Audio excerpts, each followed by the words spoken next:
morning, everybody. Lovely part here now in the west of Ireland this morning. I'm sure it's sunny where everybody else is.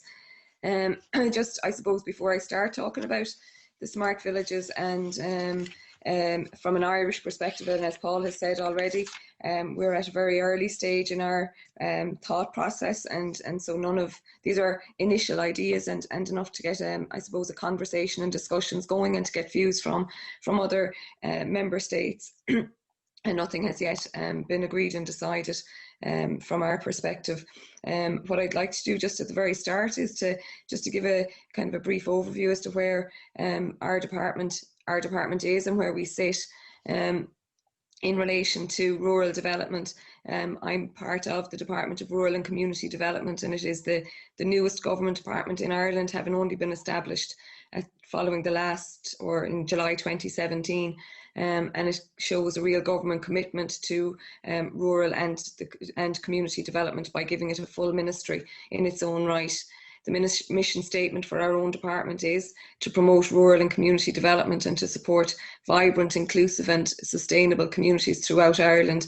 And as you can just see from that, it is very much in line with the aims of LEADER, and the LEADER programme is definitely well aligned with the mission of the department and contributes significantly to us achieving this. We're the managing authority in Ireland for the LEADER programme, but besides that, the department is also committed to delivering supports through a number of nationally funded programmes. We have a Rural Regeneration Development Fund for large-scale projects, a town and village renewal scheme, which is very, very interesting to hear from the last presentation. It very much links, and the activities would be very much aligned to that, although this is a nationally funded scheme.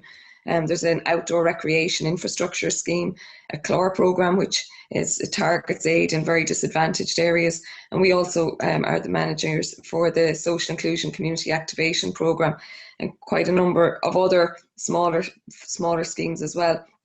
And the first four in that, those except the SICAP programme, they'd target different but complementary areas of investment. And there was a launch of over €30 million in funding last week from our minister, just targeting area support in the town and village outdoor recreation and the CLOR programme, but some projects there specifically towards aiming the recovery in rural Ireland following the response to the COVID pandemic that has significantly impacted not only rural but urban areas too. But those programmes will target support into a response to those to the pandemic. So that's just kind of a bit of where we're at generally within the department. And see the next slide. Can I move to the next slide? I've done that for you. Oh, thanks. Thank you. I just use this slide here just to demonstrate the types of activities that are supported under the LEADER programme. And the various activities that we support, but that are also, or could potentially also be supported from some of our national schemes. And I suppose we look at this and we acknowledge then that there are obvious crossovers between the various programmes. And in that then we recognise the value of an integrated place-based approach to rural development that can make it a much more coherent and coordinated approach to the development in rural Ireland or rural areas. And an obvious vehicle for this development is through the LEADER programme, as it provides the template through the LDS for specific actions to be undertaken. So just move to the next slide. Excuse me.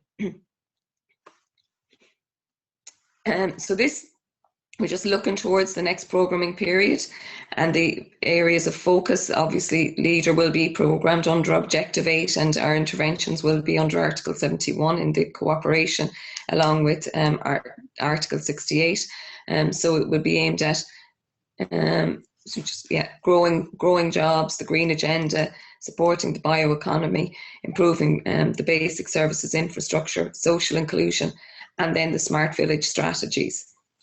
And so in terms of the smart village strategies, it could be that the model of the LEADER LDS is drilled down slightly or to more localized areas, so that it gives this framework for the development and targeting specific actions in maybe a specific town or village, or a hinterland, a cluster of villages or a cluster of towns. And that's where we're looking at and what the benefits of the smart village strategies can be. So move to the next slide, please. Don't seem to have control. So just looking at then what is a smart village strategy and what should be in the smart village strategy. And as has been said many, many times, smart is much, much more than digital. It's an overall strategic plan or a view for the rural area. What I would call it like a 360-degree view of the area when you start. Communities need to look at everything that they have. And these strategies can be key to the long-term investment and development of the area. It recognises the assets and asks communities to recognise their assets, and these assets can be utilised to help to grow and develop their areas. The strategy would identify all of the assets, the people and their skill sets. And the skill sets is really important because it's the capacity of the people to deliver on an action that will be the important factor and the critical to the success of it. There's no point in people aiming for things that they are not yet capable of doing. So if they look at something that's small scale, they can build up their capacity. And it's really important that people recognise their skill sets and their capacity. But the strategy should also look at the natural assets in the area. So your heritage sites, your lakes, your rivers, forests, all of these kind of amenities that can help to grow and to develop a tourist industry, or, you know, make the area more attractive for the people themselves and for potential tourism industry. And then it would also look at existing facilities. What do we already have? And what, you know, are they being fully utilised? Could we use them for better resources? And the strategy would also acknowledge the needs of the area. So what particular thing, what particular challenge is here in our area now that we want to identify, that we need to address? And looking at where do people themselves see that they want to be in 5 or 10 years' time. And all of that should then provide the roadmap for the future development of the area. So it's helping the people and themselves to acknowledge what they have and to plan their course for where they want to be.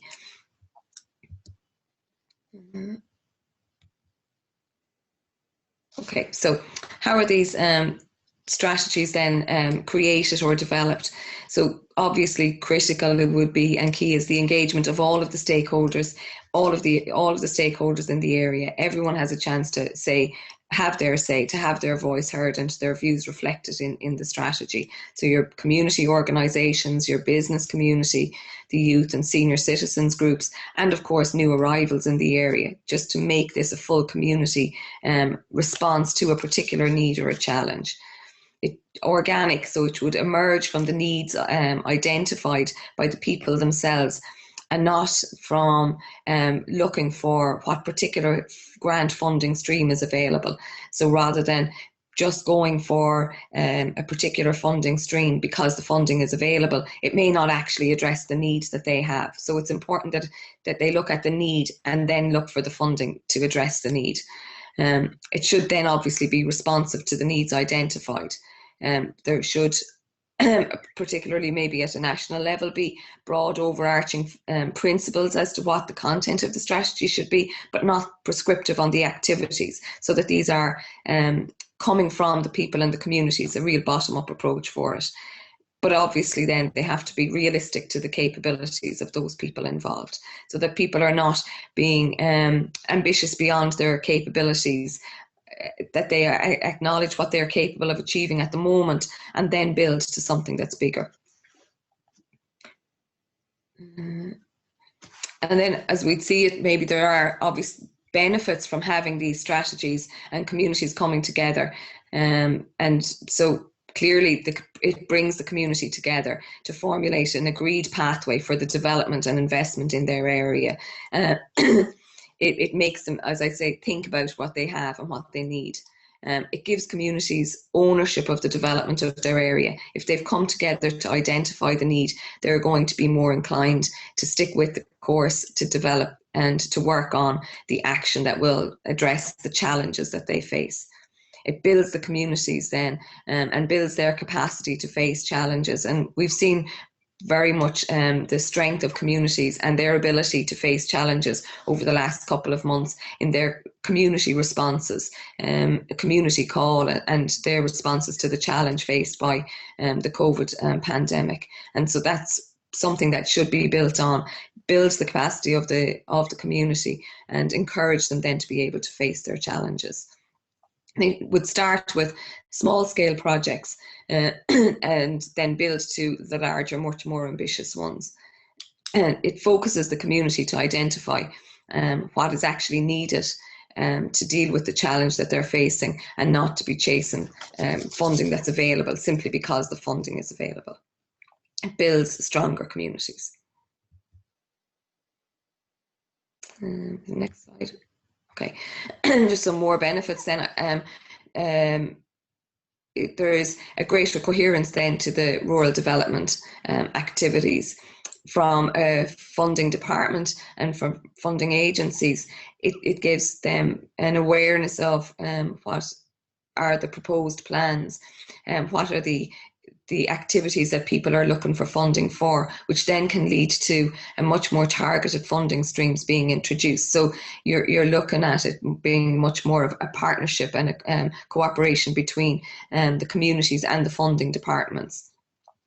These strategies would demonstrate to the funding departments commitment from the community to the development of their area, the fact that they've actually come together to draw up a strategy.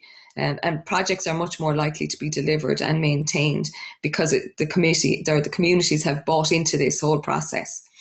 I think also having a strategy and a plan, funding applications from the communities with these plans could potentially score higher in a selection process, because they've gone through a whole process of devising a strategy to develop their areas. And then I think because we recognise that communities are at all very different stages in their development, established communities would be able to deal with and bigger challenges and look for and tackle bigger projects. But those established communities could mentor and champion the development, and they could mentor the new communities to develop their capacity, and that then fosters linkages between areas, which is very good for rural development. And just move to the next slide. Apologies now, and just some areas for, I suppose, further discussion for ourselves and consideration for ourselves. And I'd like just maybe that people might have some ideas or views on this, would be that can the Smart Village strategies be used as a leverage to get support from other funding streams? So while the Smart Village strategy may be developed under the LEADER programme, can the existence and that strategy then be utilised to tap into funding from other non-LEADER or non-EU related funding streams? And our LEADER practitioners, our development workers that work with our communities, they're funded under the EAFRD, but they're working in the communities, they're dealing with these community organisations on a daily basis, and they can play a leading role in delivering out on the national. Could they deliver on the national schemes while also working alongside and being funded by the EAFRD? And that's something I'd like to maybe get views on. So they would be funded through the EAFRD, but also maybe working with the communities and directing them towards non-EU related funding streams, because they're the ones that are more best suited to address the challenge that they face. I think that's all from me, and that's just Gura Mahagat, which is Irish for thank you, and I'd welcome any of your comments in relation to this. Thanks.